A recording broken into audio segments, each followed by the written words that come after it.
Young Dolph might be gone, but this Memphis war refuses to die. Word is, Dolph's people cornered Yo Gotti and made him admit what really went down on camera. Apparently, he revealed he was the one behind Big Juke ordering the hit on Dolph. Who had a hit on whose head? Big Juke had a hit on Dolph head or whatnot. I've got the full story of that confession and how Dolph's affiliates got him to spill. Let's get into it.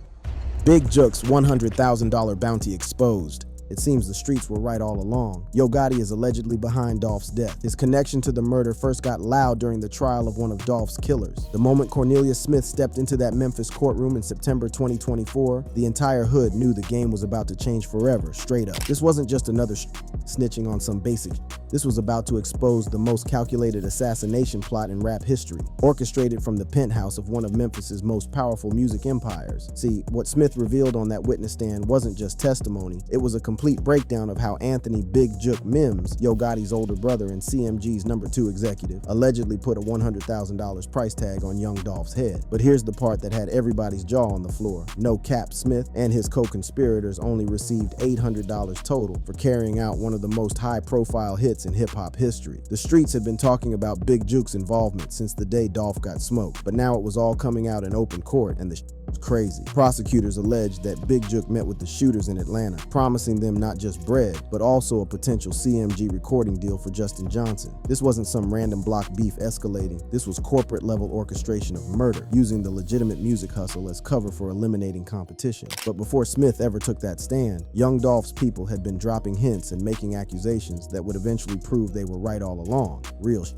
The most vocal of these was Grove Hero, a Memphis comedian and close associate of Dolph's Paper Route Empire label. In a resurfaced Instagram live video from late 2022, Grove Hero directly mocked him and threw shady comments saying Dolphins for the win. When that clip went viral after Big Juke's own murder in January 2024, Grove Hero doubled down hard, trolling by saying Dolph got the last laugh. This wasn't just street talk. Grove Hero had receipts and was willing to put his government name on everything he was saying. The comedian also referenced a situation he had with CMG artist Lil Migo at an airport in December 2022, demanding confirmation of his identity before something popped off. Grove Hero's accusations stemmed from street rumors and his personal beef with CMG, but what made them significant was how they lined up perfectly with what would later be revealed in court testimony. Key Glock, young Dolph's cousin and the closest thing he had to a blood brother, took a different approach to the whole situation. While he never directly called out Big Juke by name, the cryptic tweets and posts he shared after Big Juke's death in January 2024 had the entire hip-hop community reading between the lines like a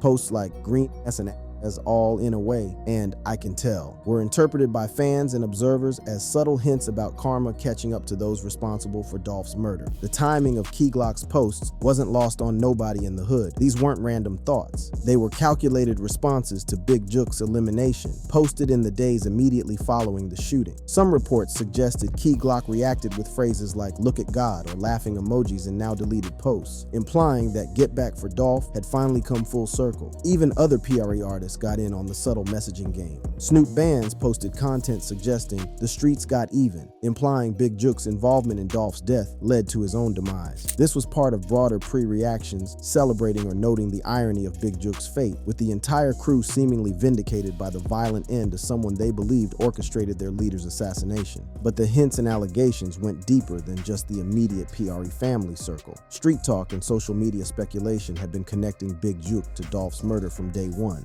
with anonymous posts and YouTubers discussing rumors that Big Juke had orchestrated hits on multiple pre-members. The narrative was consistent across all platforms. Big Juke's role in the $100K hit was based on Dolph's diss tracks and the history of violence between the two camps, including Dolph's survival of over 100 bullets in that 2017 Charlotte shooting. What made all these hints and accusations so powerful was how they were rooted in the actual history between young Dolph and Yo Gotti's camp, and that beef went way back. This wasn't manufactured for publicity. It had real roots that went all the way back to 2014 when Dolph publicly curved Yo Gotti's offer to join CMG. But understanding why that rejection happened requires going back to the very first meeting between these two Memphis legends, and that was telling. He sent everybody out the studio, like, let me holler at Dolph.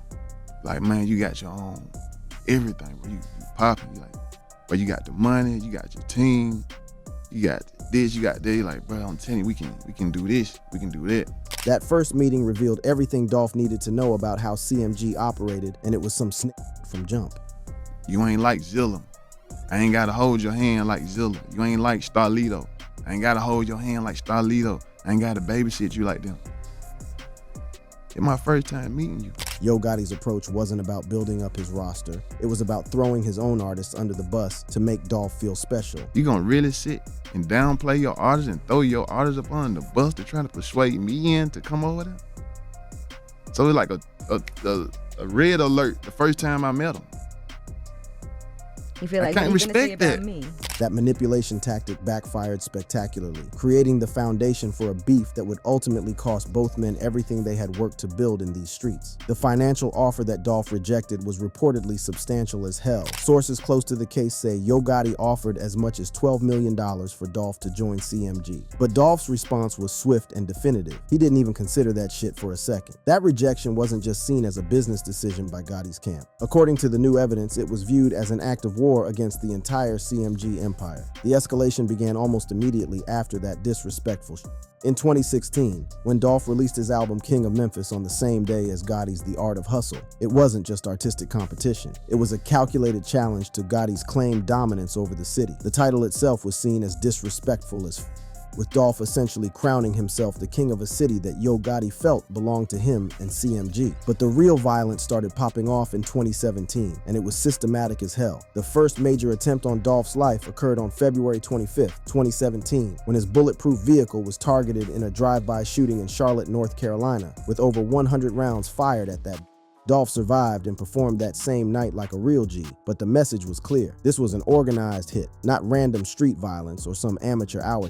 Black Youngstar and 2 associates were charged in connection with the Charlotte shooting, though charges against Youngstar were later dropped due to insufficient evidence. But what's important to understand is that Black Youngstar was CMG family, Yo Gotti's artist and close associate. This wasn't some random beef between street niggas. This was label warfare at the highest level, corporate beef with real bullets. The pattern continued in September 2017 when Dolph was shot multiple times outside the Loews Hollywood Hotel in Los Angeles, with Yo Gotti initially named as a person of interest due to his presence at the same hotel. While Gotti was quickly cleared by LAPD, the timing and location raised questions that would haunt the case for years to come. What connected all these incidents was the methodical nature of the attacks. Real shit. These weren't crimes of passion or spontaneous street beef. They showed planning, resources, and coordination that could only come from an organized operation with serious backing. The fact that Dolph survived multiple professional-level assassination attempts only made him more of a target, because it showed that CMG's reach had limits, and they couldn't touch the King of Memphis. The breakthrough in connecting these incidents came from digital forensics evidence that investigators say they've only recently been able to fully analyze. Phone records, financial transactions, and encrypted communications that were previously thought to be untraceable allegedly revealed what prosecutors describe as a criminal conspiracy of unprecedented scope in the hip-hop game. But perhaps the most damning evidence came from something much simpler: the street-level testimonies of the people who actually carried out the hit and kept it 100. When Smith testified that he and Johnson FaceTimed Big Jook immediately after killing Dolph to claim their work, it painted a picture of an organization that operated like a business, complete with check-ins, confirmations, and performance reviews for murder, which is some cold-blooded.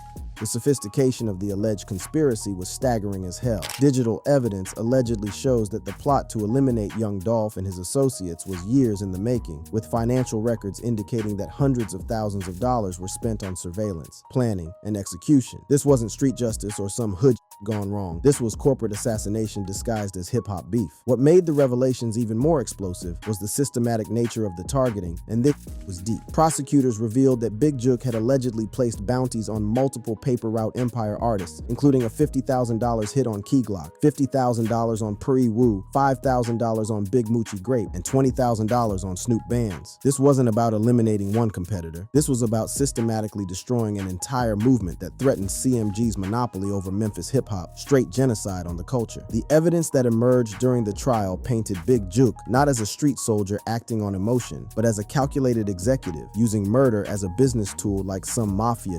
The fact that he allegedly met with the shooters in Atlanta and promised them not just money but also recording contracts showed showed how deeply the legitimate music business was intertwined with organized criminal activity. But all of these revelations, all of these hints and accusations and court testimonies would mean nothing if the case couldn't be proven beyond the word of cooperating witnesses and street rumors. The real evidence would come from the most unlikely place, the final moments of young Dolph's life, captured on surveillance cameras at a small Memphis cookie shop, where every detail of the conspiracy would be laid bare for the world to see, and that footage was about to change everything. Young Dolph's final hours at Makeda's Cookies. November 17, 2021 started like any other day for young Dolph, but the surveillance footage that would later be dissected frame by frame in a Memphis courtroom revealed a real who had no idea he was walking into the final chapter of his life. The security cameras at Makeda's homemade butter cookies captured every devastating detail of what prosecutors would call the most calculated assassination in hip-hop history, and this was cold-blooded. The day had been typical for Dolph. He was in Memphis for his annual Thanksgiving turkey giveaway, the kind of community love that had made him beloved in the hood. But what the killers knew, and what made the hit possible, was Dolph's routine and his deep connection to Makeda's Cookies, a spot he had been promoting and supporting for years. Just 7 days before his murder, Dolph had been at the shop, recording a promotional video that would later become heartbreakingly prophetic. Real So you came to get some what? All I came for to get some Makita. Makita cookies. Get the side. Get the side. Come back around here. Come back around there. Yes, these right here. What you got? Chocolate chip. Them hot. Straight out the oven. Just for you.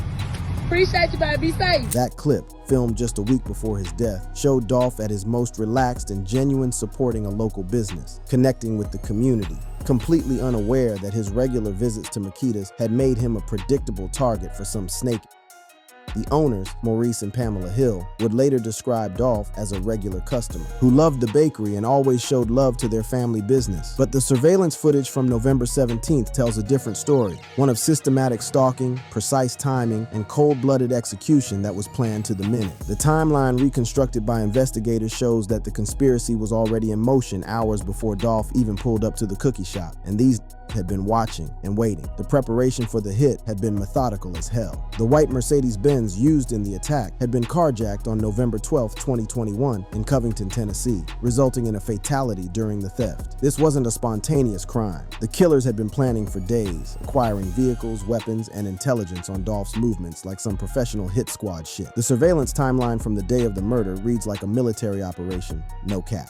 At 7:15 p.m. on November 16th, cameras captured a man in clothing matching one of the shooters entering Crosstown Concourse Apartments, Justin Johnson's residence, after arriving in a white Ford Expedition. By 3:16 a.m. on November 17th, video from a Valero gas station captured the conspirators swapping the Mercedes for an Infiniti, showing the level of coordination involved in the Around 4:45 a.m., the Mercedes entered Crosstown's garage, with a man allegedly identified as Johnson and a little girl, his daughter, heading to the 8th floor. The fact that Johnson brought his child to what would become a murder staging area shows the twisted reality of how normalized violence had become in this conspiracy, which is at 10:49 a.m., the same man and girl left in the Mercedes, about 90 minutes before Dolph would be gunned down. The timing was precise as hell. They knew exactly when and where Dolph would be, suggesting they had inside information about his schedule and movements from somebody close to the situation. But the most chilling piece of evidence came from phone records, straight up. A 17-second call from Johnson's phone to Big Jook occurred about 20 minutes before the murder, suggesting a final coordination or authorization before the hit was carried out. This wasn't just street soldiers acting independently.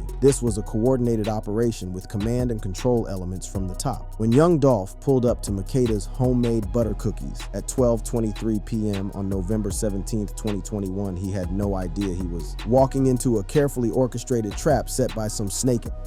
The surveillance footage shows him arriving in his distinctive camouflage Corvette, accompanied by his brother Marcus, looking completely relaxed and unaware of any danger, just a real Nick reporting local business. So chocolate chip and ice cream was his favorite. So yeah, we gon' Was it inside of your store or right outside? Well, from what I was hearing, it was inside the store. Inside the store, the cameras captured Dolph on his phone while picking out cookies and chopping it up with the employee who was ringing him up. He was buying cookies for his mother, lemon and strawberry, according to the shop owners. A simple act of love that would become his final gesture. The normalcy of the moment makes what happened next even more shocking. The most chilling part of the surveillance footage shows the employee suddenly looking toward the front of the store and then hauling seats to the back. That was the moment everything switched up, when the employee spotted the white Mercedes with right side damage pulling up outside and two masked gunmen preparing to exit and handle business. What happened next was captured in graphic detail by the store's security system, and this was brutal. At 12:24 p.m., Justin Johnson and Cornelia Smith exited the stolen Mercedes Johnson wearing a Bass Pro Shops hat and carrying a handgun, Smith wielding a Draco assault rifle. They fired multiple rounds through the store window, with Dolph caught completely off guard by the sudden attack from these cowards. The autopsy would later reveal that Dolph was struck 22 times in the head, back, chin, neck, and arms. The brutality of the attack went far beyond what was necessary to kill. This was a message, a statement designed to send fear through anyone who might consider crossing CMG in the future, some real gangster. During the chaos, Smith was shot in the leg, either by return fire or in the confusion of the attack. But rather than flee immediately, the gunmen completed their mission with cold professionalism, like some trained killers. Shell casings from both a handgun and assault rifle were recovered from the scene, though the weapons themselves were never found. The escape was as coordinated as the attack itself, real organized. About 30 minutes after the shooting at 1 p.m., surveillance at Haven Court Apartments showed the gunmen arriving in a white Ford Expedition, switching clothes, and then leaving in separate vehicles. The Mercedes was abandoned in Orange Mound near Hernandez Govin's home, wiped down but still yielding Smith's fingerprints because these ain't as smart as they thought. But perhaps the most damning evidence of the organized nature of the conspiracy came from what happened immediately after the murder, and cold. Smith testified that he and Johnson FaceTimed Big Jook to confirm the hit had been completed successfully. This wasn't street justice or a crime of passion. This was a business transaction being confirmed with the person who had ordered the hit, like reporting back to your boss after completing a job. By 7:51 p.m., Johnson was back at Crosstown in a yellow hoodie, and by 8:17 p.m., he left with a rolling suitcase fleeing town. The rapid departure showed this was a planned operation with predetermined escape routes and safe houses, not some spontaneous hood. The owners of Makeda's Cookies, Maurice and Pamela Hill, would later struggle to process what had happened at their family business, and you could feel their pain. In interviews after the shooting, Pamela Hill described the emotional impact, losing his life buying my cookies because he just felt comfortable coming there. It's just been hard for me to just digest. She recalled Dolph's final purchase with heartbreaking detail. He got 2 lemon and strawberries. It was for his mother. The simple humanity of that final act, a son buying cookies for his mother, stood in stark contrast to the calculated brutality of his assassination by some heartless. Maurice Hill confirmed that Dolph had entered the store specifically to buy cookies, as relayed by employees who witnessed the shooting. The Hills described feeling like they were in a nightmare that we can't wake up from, trying to understand how their small family business had become the site of such violence and evil. The surveillance footage from Makeda's became the prosecution's most powerful evidence, but it also served as a window into the cold reality of how hip-hop beef had evolved into corporate-level assassination. Every frame of that footage told the story of a conspiracy that reached from the streets of Memphis to the executive suites of one of the South's most powerful record labels, and this was deeper than anyone imagined. What the cameras captured wasn't just the final moments of young Dolph's life. They documented the execution of a plan that had been months in the making, involving multiple people, stolen vehicles, advanced surveillance, and coordination that could only come from an organized criminal enterprise operating under the cover of the music industry, some real mafia type shit. But the surveillance footage would prove to be just the beginning of the evidence that would ultimately expose the full scope of the conspiracy. The real reckoning would come in a Memphis courtroom, where every detail of the plot would be laid bare, and where the systematic nature of the assassination would finally be revealed for the world to see, and was about to get exposed. The murder trial and Big Jook's deadly reckoning. When Justin Johnson's murder trial began on September 23, 2024 in Shelby County Criminal Court, the entire hip-hop world knew they were about to witness some unprecedented. The complete breakdown of how a major record label allegedly operated as a criminal organization, using murder for hire as a business tool to eliminate competition. What nobody expected was how thoroughly the prosecution would dismantle the carefully constructed wall between legitimate business and street violence that had protected CMG for years. And this was about to get real. Shelby County Assistant District Attorney Paul Hagerman's opening statement laid out the prosecution's case with devastating clarity. This wasn't random street violence, but a carefully orchestrated hit ordered by Anthony Big Jook Mims, motivated by jealousy over Dolph's independent success, threatening CMG's dominance in Memphis rap. The motive wasn't just business. It was about maintaining a monopoly through fear and violence, some real gangster empire.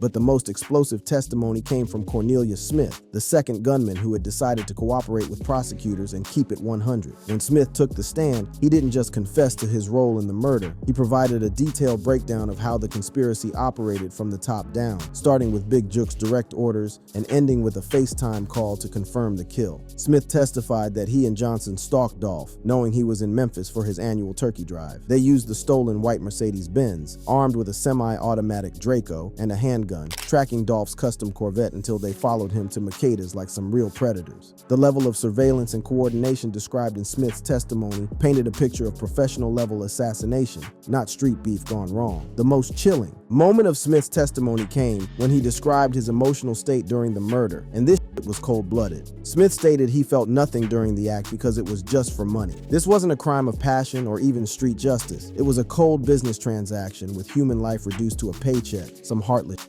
But what made Smith's testimony so damaging wasn't just his confession, it was the financial details that exposed how the conspiracy really operated in the hood. Smith revealed that despite the alleged $100,000 bounty, he and Johnson only received $800 each initially, with promises that more bread would come later. The low payout wasn't accidental, it was designed to create plausible deniability, while multiple layers of middlemen took their cuts, leaving the actual triggermen with chump change. Smith also testified that CMG paid $50,000 for his legal representation, a detail that prosecutors used to show how the organization took care of its soldiers even after they got knocked. This wasn't just about commissioning murder, it was about maintaining loyalty and silence through continued financial support, keeping quiet when the feds came knocking. The prosecution's case went beyond testimony to include digital evidence that painted an even more damning picture of this whole operation. Cell phone data showed the suspect's phones pinging near key locations, including 2 calls from Johnson to Smith right after the murder. The surveillance footage from inside Makeda's, showing the actual shooting, provided visual confirmation of Smith's testimony, and that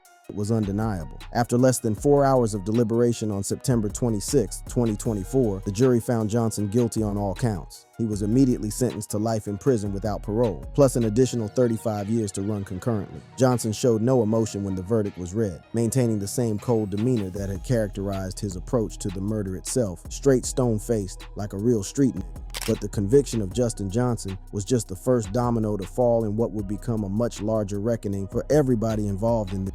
Hernandez Govan, accused of masterminding the plot and serving as the connection between Big Jook and the street-level shooters, rejected multiple plea deals and is scheduled for trial on August 18, 2025. His continued refusal to cooperate suggests either extraordinary confidence in his innocence or fear of retaliation if he reveals what he knows about the conspiracy's true scope. Govan's case is particularly significant because prosecutors have described him as the mastermind who orchestrated the entire plot. If the allegations are true, his testimony could potentially expose additional layers of the conspiracy and lead to charges against other high-profile figures in the music industry. The fact that he's choosing trial over plea deals suggests the stakes are much higher than just his own freedom. This knows some serious. But perhaps the most shocking development in the entire case came on January 13, 2024, when Anthony Big Jook Mims himself got smoked outside Perignon's restaurant and event center in Memphis. Big Jook was fatally shot following a funeral, dying at the scene at age 47. Another man was injured but survived, and Memphis police have made no arrests in connection with the killing, which means them boys handled their business properly. The timing of Big Jook's murder couldn't have been more significant.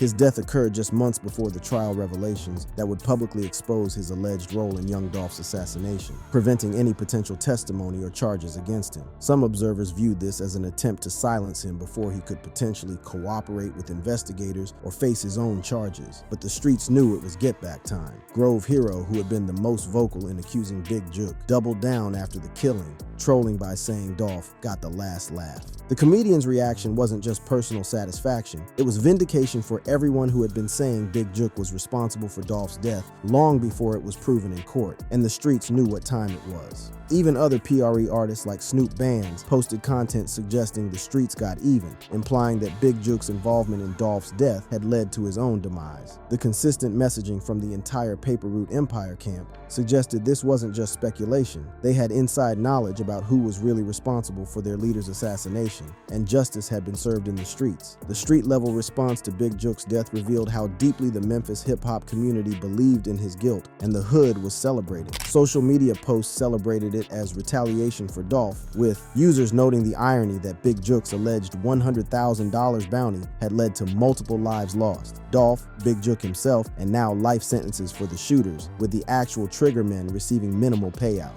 The streets was talking, and the message was clear. Around and find out. But Big Jook's murder also highlighted the professional differences between the two hits, and this was telling. Unlike Dolph's assassination, which led to quick arrests and detailed surveillance evidence, Big Jook's killing remained unsolved, with no suspects identified. The professionalism of Big Jook's hit compared to Dolph's suggested a more calculated response from people who had learned from the mistakes that led to Johnson and Smith's capture. Them boys who handled Big Jook knew what they were doing. The trial also exposed disturbing details about how the conspiracy had allegedly been planned to extend beyond just young Dolph, and this was deeper than anyone imagined. Prosecutors revealed that Big Jook had allegedly placed bounties on multiple paper route empire artists, including Key Glock, $50,000, Pre Woo, $50,000, Big Moochie Grape, $5,000, and Snoop Bands, $20,000. This wasn't about eliminating one competitor. It was allegedly about systematically destroying an entire movement that threatened CMG's dominance, straight genocide on PRE. The psychological impact on the Memphis community extends far beyond the music industry, and the hood is still feeling it. Parents are afraid to let their children pursue music careers, teachers are struggling to convince students that hip-hop can be a positive force, and community leaders are working overtime to restore faith in music's power to heal rather than harm. The violence had poisoned the culture that was supposed to lift people up. The federal government's interest in the case continues to grow, with rumors that multiple agencies are investigating potential RICO violations and other federal crimes connected to the Memphis hip-hop scene. If these investigations result in federal charges, the consequences could be even more severe than the state-level convictions we've seen so far. The feds don't play when it comes to organized crime. The conspiracy theories surrounding young Dolph's death have only intensified since the trial revelations, and people are still trying to make sense of all this. Some claim this was an Illuminati blood sacrifice, pointing to his age, 36, allegedly a master number in numerology, and symbolic elements in his music videos. Others suggest Empire Records, Dolph's distributor, played a role, noting that multiple artists under similar deals have died under suspicious circumstances. The most extreme theories allege political conspiracy, claiming Tennessee Democrats orchestrated a political murder for gun control funding, tying it to Dolph's alleged Trump support. While these theories lack credible evidence, they reflect the deep distrust and confusion that violent events like this create in communities already skeptical of official narratives and government bullshit. Reddit discussions in communities like Our Young Dolph, Our Hip Hop Heads, and Our Memphis heavily focus on the Gotti feud, with users sharing local Memphis insights about the long-standing tensions between the camps. The consensus among most observers is that the official narrative, a music industry beef that escalated to murder for hire, is supported by the evidence, even as conspiracy theories continue to circulate in the streets. As Govan's trial approaches in August 2025, the Memphis hip-hop community braces for more revelations that could potentially expose additional layers of the conspiracy. The case has already fundamentally changed how the music industry views the intersection of legitimate business and street violence, but the full scope of the corruption may not be revealed until all trials are complete and all the snitching is done. The trials and revelations surrounding young Dolph's murder have forever changed the landscape of Southern hip-hop, exposing the dark reality of how far some were allegedly willing to go to maintain their position in an industry that was supposed to be about artistic expression and community uplift. The full truth may never be completely known, but what has been revealed is damning enough to serve as a warning about the deadly consequences of letting business become personal and personal become lethal in these streets. The streets don't forget, and karma always comes around full circle. Big Jook learned that lesson the hard way, and now the whole hip-hop world knows that in Memphis, real recognize real and fake get dealt with accordingly. Young Dolph's legacy lives on through his music and his message, while those who plotted against him have either met their fate or are facing life behind bars. That's street justice at its finest.